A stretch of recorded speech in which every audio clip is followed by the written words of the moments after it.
এবারে কাঁকরোলটাকে ভালোভাবে কষিয়ে নেব। সো হ্যালো এভরিওয়ান, আমি ইতি। আজকে তোমাদের সঙ্গে শেয়ার করব কাঁকরোলের একটা দারুণ রেসিপি। তো চলো ভিডিওটা কন্টিনিউ দেখো। এখানে উপকরণ হিসেবে নিয়েছি ধনে জিরে শুকনো লঙ্কা, আদা রসুন টমেটো পেঁয়াজ। ফাইনালি মশলা করা কমপ্লিট হয়ে গেছে। কড়াই বসিয়ে দিয়েছি, তাতে সামান্য একটু তেল দিয়ে কাঁকরোলগুলো একে একে ছেড়ে সামান্য একটু লবণ দিয়ে গ্যাসটাকে লো ফ্লেমে রেখে একটা ঢাকনা দিয়ে ঢেকে দেবো। আর এই ভাপেই কিন্তু কাঁকরোলটাকে ভালোভাবে সেদ্ধ করে নেব। ফাইনালি কাঁকরোলটা ভালোভাবে সেদ্ধ হয়ে গেছে, এবারে নামিয়ে নেব। তারপরে কড়াইয়ে আবারও তেল দিয়ে শুকনো লঙ্কা, কালো জিরা, তেজপাতা ফোড়ন দিয়েছিলাম। তারপরে যে পেঁয়াজটা আমি কেটে রেখেছিলাম সেটাই কিন্তু অ্যাড করছি। তোমরা যারা যারা কাঁকরোলের এরকম রেসিপি এখনও বাড়িতে ট্রাই করোনি, অবশ্যই একদিন ট্রাই করো, দারুণ লাগে খেতে। তারপরে পরিমাণ মতো হলুদ লবণ দিয়ে পেঁয়াজটাকে আবারও ভালোভাবে কষিয়ে নেব।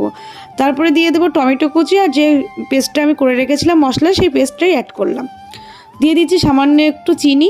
মিষ্টিটা তোমাদের স্বাদ অনুযায়ী তোমরা এখানে অ্যাড করতে পারো, এটা একটু মিষ্টি মিষ্টি হলে বেশ ভালো লাগে খেতে। ফাইনালি মশলা কষানো কমপ্লিট হয়ে গেছে, তারপরে কাঁকরোলটা অ্যাড করে দিয়েছি। এবারে ভালোভাবে আবারও কষিয়ে নেব। সামান্য একটু জল দেবো, জলটা এখানে না দিলেও হতো, খুব শুকনো শুকনো হয়ে গেছিলো বলে সামান্য একটু জল অ্যাড করেছি। আর কাঁকরোলটা কিন্তু রেডি হয়ে গেছে। নামানোর আগে এবার একটু শাহি গরম মশলা অ্যাড করেছি। আর আজকের ভিডিওটা তোমাদের কেমন লাগলো অবশ্যই কমেন্ট করে জানিও। ভালো লাগলে একটা লাইক করো। তোমাদের সঙ্গে দেখা হচ্ছে অন্য ভিডিওতে। Bye, tata.